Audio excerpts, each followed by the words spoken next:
तो क्या हाल है। तो आज हम लोग स्टार्ट करने वाले हैं ट्रांसपिरेशन के बारे में। तो ट्रांसपिरेशन स्टार्ट करने से पहले, ट्रांसपिरेशन पढ़ने से पहले हम लोग एक बार पीछे वाले क्लास में हम लोग क्या पढ़े थे उसको एक बार रिवीजन कर लेते हैं। तो हम लोग पढ़े थे स्टोमाटा के बारे में, ठीक है।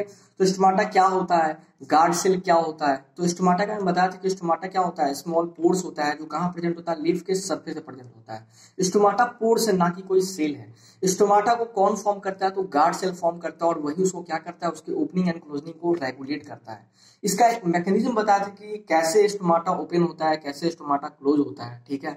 तो बताया था कि K+ आयन का इनफ्लक्स होता है, तो वाटर का मूवमेंट इनसाइड होता है गार्ड सेल के अंदर, जिसके कारण जो टर्जिडिटी होता है, जो टर्गर प्रेशर होता है, वो गार्ड सेल में बढ़ जाता है और गार्ड सेल कर्व हो जाता है, तो स्टोमाटा ओपन हो जाता है। फिर वैसे ही K+ आयन का जो इनफ्लक्स हुआ था वो इफ्लक्स हो जाता है।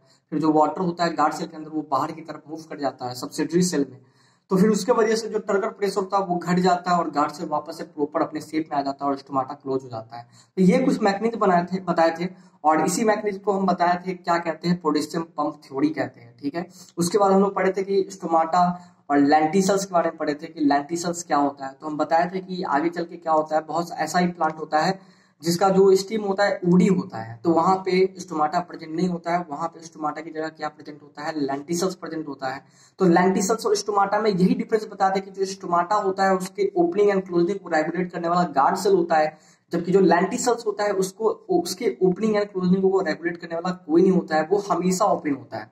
समझ आ रहा है। इसका मतलब ये था कि लेंटिसल्स के थ्रू गैस एक्सचेंज 24 घंटा टेक्स प्लेस कर सकता है, चाहे रात हो या फिर दिन हो, लेकिन स्टोमाटा के थ्रू क्या होगा, हमेशा दिन में गैस एक्सचेंज या ट्रांसपिरेशन टेक्स प्लेस करेगा। जबकि लेंटिसल्स के केस में क्या होगा, इसका कोई टाइम लिमिट नहीं रहेगा, वो जब भी चाहे दिन हो या फिर रात हो, हमेशा क्या होगा, गैस एक्सचेंज हो सकता है, क्योंकि लेंटिसल्स एक ओपन पोर है जिसको कोई रेगुलेट नहीं करता है, ठीक है।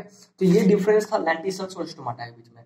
तो आज हम लोग बेसिकली पढ़ने वाले ट्रांसपिरेशन के बारे में। तो इससे पहले मैं बताऊं कि स्टोमाटा का 2 फंक्शन बताए थे। पहला फंक्शन ये होता है कि स्टोमाटा के थ्रू गैस एक्सचेंज होता है, मतलब फोटोसिंथेसिस में जो गैस रिक्वायर्ड होता है, जैसे कार्बन डाइऑक्साइड का रिक्वायरमेंट होता है, तो एनवायरमेंट से कार्बन डाइऑक्साइड प्लांट के अंदर आता है, तो वो किसके थ्रू होता है, ये जो गैस एक्सचेंज हो रहा है किसके थ्रू हो रहा है, थ्रू दी स्टोमाटा, ठीक है। तो स्टोमाटा का पहला फंक्शन था कि गैस एक्सचेंज होता है। दूसरा फंक्शन है कि स्टोमाटा के थ्रू क्या होता है, ट्रांसपिरेशन। अब ट्रांसपिरेशन क्या होता है, तो आज के क्लास में हम लोग को यही पढ़ना है। तो बिना किसी देरी के क्लास स्टार्ट करते हैं। अब यहाँ पे लिखा हुआ है फंक्शन ऑफ स्टोमाटा, ठीक है। तो फंक्शन ऑफ स्टोमाटा क्या होता है, तो इसका 2 इंपॉर्टेंट फंक्शन है। सबसे पहला फंक्शन है कि एक्सचेंज ऑफ गैसेस, ठीक है। यहाँ पे लिखा हुआ है exchange of gases during photosynthesis and respiration. मतलब कि फोटोसिंथेसिस में जो कार्बन डाइऑक्साइड का रिक्वायरमेंट होता है फूड को बनाने के लिए, तो वो कहाँ से आता है, वो इन्वायरमेंट से आता है, ठीक है। लीफ के अंदर कहाँ से आता है, इन्वायरमेंट से आता है, किसके थ्रू, स्टोमाटा के थ्रू। अब उसके बाद जो फूड बनता है, ठीक है, फूड बनता है तो फिर क्या होता है, ऑक्सीजन गैस में रिलीज होता है। फिर वो ऑक्सीजन इन्वायरमेंट में जाता है, तो किसके थ्रू जाता है, स्टोमाटा के थ्रू जाता है, ठीक है। रिस्पायरेशन होता है प्रोसेस, रिस्पायरेशन में ऑक्सीजन का रिक्वायरमेंट होता है, फिर ऑक्सीजन यूज होता है, फिर कार्बन डाइऑक्साइड रिलीज होता है, वो भी कहाँ जाता है, एटमॉस्फेयर में जाता है। तो ये जो गैस एक्सचेंज चल रहा है लीफ से इन्वायरमेंट के बीच में, वो किसके थ्रू हो रहा है, स्टोमाटा के थ्रू हो रहा है, ठीक है। तो जो गैस एक्सचेंज होता है तो वो कहाँ से होता है, स्टोमाटा के थ्रू हो रहा है। तो स्टोमाटा क्या कर रहा है, गैस एक्सचेंज में हेल्प कर रहा है। और दूसरा इसका फंक्शन क्या होता है, ट्रांसपिरेशन। क्या होता है, ट्रांसपिरेशन। अब ट्रांसपिरेशन क्या होता है, तो ट्रांसपिरेशन बेसिकली होता है evaporation of water from leaf surface, ठीक है। तो ट्रांसपिरेशन का मतलब है कि वाटर का वेपर फॉर्म में क्या होना, इवापोरेट कर जाना, ठीक है, लीफ के सरफेस से। उसी को हम लोग क्या कहते हैं, ट्रांसपिरेशन कह देते हैं। तो वहां यहाँ पे वही लिखा हुआ है, evaporation of water from leaf surface, that is called transpiration. अब जो ट्रांसपिरेशन होता है ये दो जगह से हो सकता है, या तो हो सकता है कि फॉलियर ट्रांसपिरेशन हो, या तो हो सकता है कि लेंटिकुलर ट्रांसपिरेशन हो। यहाँ पे ट्रांसपिरेशन कितने टाइप का है, 2 टाइप का ट्रांसपिरेशन होता है। या तो हो सकता है फॉलियर ट्रांसपिरेशन हो, या तो क्या हो सकता है, लेंटिकुलर ट्रांसपिरेशन हो। अब फॉलियर ट्रांसपिरेशन का मतलब क्या है, तो फॉलियर का मतलब होता है लीफ। क्या होता है, लीफ। मतलब अगर ट्रांसपिरेशन कहाँ से होगा, लीफ के सरफेस से होगा, तो उसको हम लोग क्या कह देंगे, फॉलियर ट्रांसपिरेशन कह देंगे। और अगर ट्रांसपिरेशन कहां से होगा, लेंटिसल से होगा। क्या, कहां से होगा, लेंटिसल से होगा। अब लेंटिसल्स क्या होता है, तो ऑलरेडी हम बता चुके हैं लेंटिसल्स क्या होता है, ओपन पोर होता है जिसको कोई रेगुलेट नहीं करता। ये 24 घंटा क्या होता है, ओपन होता है, और इसके थ्रू गैस एक्सचेंज और ट्रांसपिरेशन क्या होता है, टेक्स प्लेस करता है। और ये कहां प्रेजेंट होता है, तो ओडी स्ट्रीम में प्रेजेंट होता है। ऑलरेडी इसका हम बता चुके हैं, ठीक है। तो यहाँ पे वही लिखा हुआ है कि अगर ट्रांसपिरेशन कहाँ से होगा, लेंटिसल से होगा, तो उसको हम लोग क्या कह देंगे, लेंटिक्यूलर ट्रांसपिरेशन कह देंगे। अगर ट्रांसपिरेशन कहाँ से होगा, लीफ के सरफेस से होगा, तो उसको हम लोग क्या कह देंगे, फॉलियर ट्रांसपिरेशन कह देंगे। अब एक चीज याद रखना है कि फॉलियर ट्रांसपिरेशन का मतलब हो गया थ्रू लीव्स। अब ये चीज याद रखना है कि accounts more than 99% of total डिस्पायरेशन, मतलब कि जितना भी ट्रांसपिरेशन होता है, ठीक है, जितना भी ट्रांसपिरेशन होता है एक प्लांट के अंदर, उसका 99% से ज्यादा ट्रांसपिरेशन कहाँ से होता है, सिर्फ लीफ से होता है। कहां से होता है, लीफ से। बाकी अप्रोक्सीमेटली 0.1% कहां से होता है, लेंटिसल से होता है। तो यहाँ पर डिफरेंस पता चल रहा होगा कि लीफ से 99% से ज्यादा ट्रांसपिरेशन हो रहा है, और जबकि जो तो लेंटिसल से प्लांट में जहां जो वुडी स्टीम में पाया जाता है वहां पे क्या हो रहा है, अप्रोक्सीमेटली 0.1% ओनली ट्रांसपिरेशन हो रहा है। ठीक है, तो ये बहुत ज्यादा डिफरेंस है ट्रांसपिरेशन का। ठीक है, समझ आ गया। अब इसके बाद एक और चीज दिमाग में रखना है कि जो फॉलियर ट्रांसपिरेशन होता है, यहाँ पे सबसे पहले एक चीज बता दें कि यहाँ पे लिखा हुआ है through lenticels. Lenticels are the pores in the fruits and the bark of the woody steam.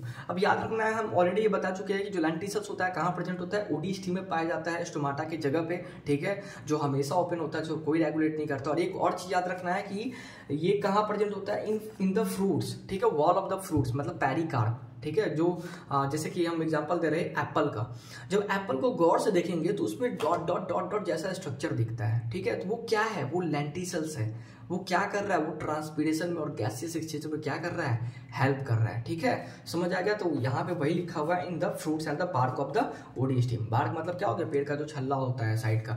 ठीक है, 0.1% टोटल ट्रांसपिरेशन, जितना भी ट्रांसपिरेशन होता है ओवरऑल उसका 0.1% अप्रोक्सीमेटली कहां से होता है, लेंटिसल से होता है। ठीक है, अब यहाँ पे ये चीज याद रखना है कि जो फॉलियर ट्रांसपिरेशन होता है, ठीक है, अब लीफ का अगर बात करेंगे, अगर हम लीफ के सरफेस का बात करेंगे तो लीफ के सरफेस पे क्या प्रेजेंट होता है। ठीक है, लीफ का सरफेस का बात करेंगे। ठीक है, तो लीफ के सरफेस का बात करेंगे तो सबसे ऊपर जो लेयर होता है उसको हम लोग क्या कहते हैं, क्यूटिकल कहते हैं। क्या कहते हैं, क्यूटिकल कहते हैं। और उसके नीचे जो लेयर होता है सेल का, क्या होता है, कौन से सेल का लेयर होता है, ऑलरेडी हम बता चुके हैं कौन से सेल का लेयर होता है। कौन से सेल का लेयर होता है, बीच में मान लेते हैं यहाँ पे गार्ड सेल है। क्या है, गार्ड सेल है। ठीक है, और यहाँ पे ये कौन सा सेल है, एपिडर्मल सेल है। कौन सा सेल है, एपिडर्मल सेल है। अब एपिडर्मल सेल सिंगल लेयर होता है, ऑलरेडी सबको पता है। ठीक है, समझ आ गया। ठीक है, तो यहाँ पे जो लीफ का सरफेस होता है, यहाँ पे स्टोमाटा भी होता है। ठीक है, और दूसरा क्या होता है, क्यूटिकल भी होता है। तो याद रखना है कि लीफ के सरफेस से दो जगह से ट्रांसपिरेशन हो सकता है। पहला हो सकता है थ्रू दी स्टोमाटा, और दूसरा कहां से हो सकता है, थ्रू क्यूटिकल। थ्रू कहां से हो सकता है, क्यूटिकल लेयर से भी क्या हो सकता है, ट्रांसपिरेशन हो सकता है। अरे समझ आ रहा है। ठीक है, अब यहाँ पे ये दिमाग में रखना है कि जो स्टोमाटा होता है, मान लेते हैं लीफ में जितना भी ट्रांसपिरेशन हो रहा है, जितना भी हो रहा है, उसका 90 से 95% ट्रांसपिरेशन कहाँ से होता है, स्टोमाटा से होता है। ठीक है, और क्यूटिकल से कितना होता है, तो 5 से 10% ट्रांसपिरेशन कहां से होता है, क्यूटिकल। अभी हम लेंटिसल्स का बात नहीं कर रहे, अभी हम किसका बात कर रहे हैं, सिर्फ हम लीफ का बात कर रहे हैं, मतलब फॉलियर ट्रांसपिरेशन का बात कर रहे हैं। मान लेते हैं फॉलियर ट्रांसपिरेशन में जितना भी ट्रांसपिरेशन हो रहा है, ठीक है, जितना भी हो रहा है उसका 90 से 95% कहां से हो रहा है, थ्रू दी स्टोमाटा, और 5 से 10% कहां से हो रहा है, क्यूटिकल से होता है। तो सबको पता है कि स्टोमाटा से ट्रांसपिरेशन हो रहा है, स्टोमाटा पोर है जिसको रेगुलेट गार्ड सेल करता है। ठीक है, ये सबको पता है, ये नॉर्मल, ये सबको पता है। अब क्यूटिकल से कैसे होता है ट्रांसपिरेशन, तो सबसे पहले मैं ये बताऊं कि क्यूटिकल का फंक्शन क्या होता है। ठीक है, क्यूटिकल क्या करता है, ये एक्स्ट्रा एक वैक्सी लेयर है। ये क्या है, वैक्सी लेयर है। ठीक है, जो कहां प्रेजेंट होता है, लीफ के सरफेस पे प्रेजेंट होता है, जो क्या करता है, जो रेट ऑफ ट्रांसपिरेशन को रेड्यूस करता है। रेट ऑफ ट्रांसपिरेशन को रेड्यूस कर रहा है, यहां प्रिवेंट नहीं कर रहा है वाटर लॉस को, ये क्या कर रहा है, रेट को कम करने का काम कर रहा है। समझ आ रहा है, तो रेट को कम करने का काम कर रहा है, इसका मतलब है कि ये पूरे तरीके से इम्परमिएबल भी नहीं है। ये क्या है, थोड़ा बहुत वाटर इसके थ्रू भी क्या होता है, ट्रांसपिरेशन होता है। अब जैसे यहाँ पे मान लेते हैं कि स्टोमाटा के थ्रू तो वाटर लॉस हो ही रहा है। ठीक है, ये तो नॉर्मल है, पोर के थ्रू हो रहा है, लेकिन कुछ वाटर, अब जैसे मान लेते हैं कि दिन का रात का समय है। ठीक है, रात का समय, अब रात के समय क्या होगा, स्टोमाटा क्लोज होगा। अब स्टोमाटा क्लोज होगा, अब जो वाटर रिलीज हो रहा है, ठीक है। ग्लूकोज का ब्रेकडाउन तो रात में भी हो रहा होगा ना, रिस्पायरेशन प्रोसेस तो रात में भी हो रहा होगा, ठीक है। प्लांट को वाटर का रिक्वायरमेंट तो रात को भी होगा। अब जो रिस्पायरेशन प्रोसेस हो रहा होगा या प्लांट मान लेते रूट वाटर को एब्जॉर्ब कर रहा होगा सॉइल के थ्रू, तो वाटर कहाँ पे आ रहा होगा, प्लांट के अंदर आ रहा होगा। तो क्या स्टोमाटा तो रात को क्या है, क्लोज है, तो क्या जो वाटर का इवापोरेशन लीफ के सरफेस से हो रहा होगा स्टोमाटा के थ्रू, नहीं हो रहा हो, क्योंकि स्टोमाटा क्लोज है ना भाई। अब वाटर एक ऐसा आएगा ना कि वाटर अब अंदर तो आ रहा है प्लांट में, लेकिन बाहर नहीं निकल पा रहा है। बाहर निकल पा रहा है, नहीं निकल पा रहा है, क्योंकि स्टोमाटा क्लोज है रात में। अगर दिन का टाइम रहता तो स्टोमाटा के थ्रू वाटर क्या होता, इवापोरेट होता, लेकिन रात के समय इवापोरेशन तो हो रहा है वाटर का, लेकिन बहुत कम हो रहा है। लेकिन स्टोमाटा तो क्लोज है, तो फिर वाटर का इवापोरेशन हो कहां से रहा है। तब यहाँ पे क्या होता है कि जो वाटर होता है ना, ये सिंगल लेयर सेल है ना, एपिडर्मल सेल, तो यहां से भी क्या होता है, थोड़ा थोड़ा वाटर बाहर की तरफ ऑस्मोसिस के थ्रू, मतलब ऑस्मोसिस हायर कंसंट्रेशन से लोअर कंसंट्रेशन जो मूवमेंट होता है उसके थ्रू क्या होता है, थोड़ा थोड़ा बाहर की तरफ क्या करता है, मूव करता है। अब बाहर की तरफ मूव करता है, सबको पता है कि जो नॉर्मल प्लांट होता है उसके सरफेस पे थिन क्यूटिकल लेयर पाया जाता है। तो ये क्या होता है, एपिडर्मल सेल से वाटर बाहर की तरफ निकलता है रात को, और ये क्यूटिकल के थ्रू बाहर क्या कर जाता है, इवापोरेट कर जाता है। अरे समझ आ रहा है, वाटर का क्या हो जाता है, लॉस हो जाता है, इसके थ्रू भी होता है। लेकिन ये जो क्यूटिकल ट्रांसपिरेशन हो रहा है, क्यूटिकुलर ट्रांसपिरेशन जो है, कितना ये ज्यादा हो रहा है कि कम हो रहा है, ये बहुत कम हो रहा है। जितना भी ट्रांसपिरेशन लीफ में होता है, फॉलियर ट्रांसपिरेशन, उसका बस 5 से 10% हो रहा है।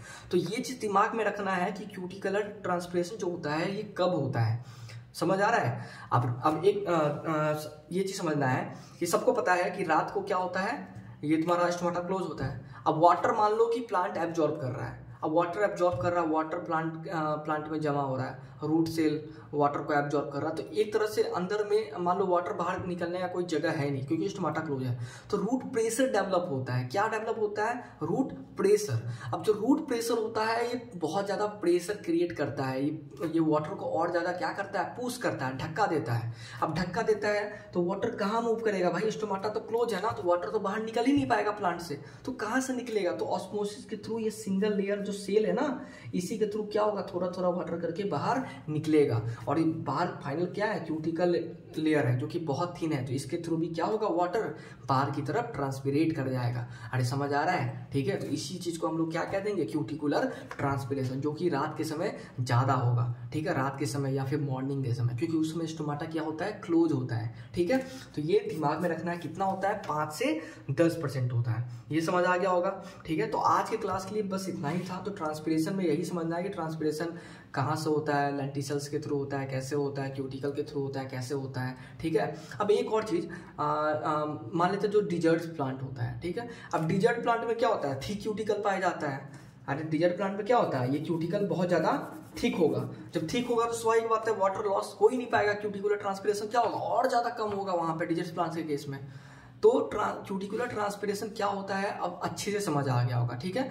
तो अभी हम लोग का न्यूट्रिशन इन प्लांट्स अच्छे से खत्म हो गया है, कोई ऐसा पार्ट नहीं है जो न्यूट्रिशन इन प्लांट्स में हम लोग का बचा है, ठीक है। तो अब अगर अच्छे से समझना है तो मेरे हर एक लेक्चर को अच्छे से पढ़ लेना, न्यूट्रिशन इन प्लांट्स अच्छे से समझ आ जाएगा, ठीक है। बाकी जो डाउट आता है तो कमेंट में क्वेश्चन करना है, हम हर एक क्वेश्चन का रिप्लाई करने का पूरा कोशिश करेंगे।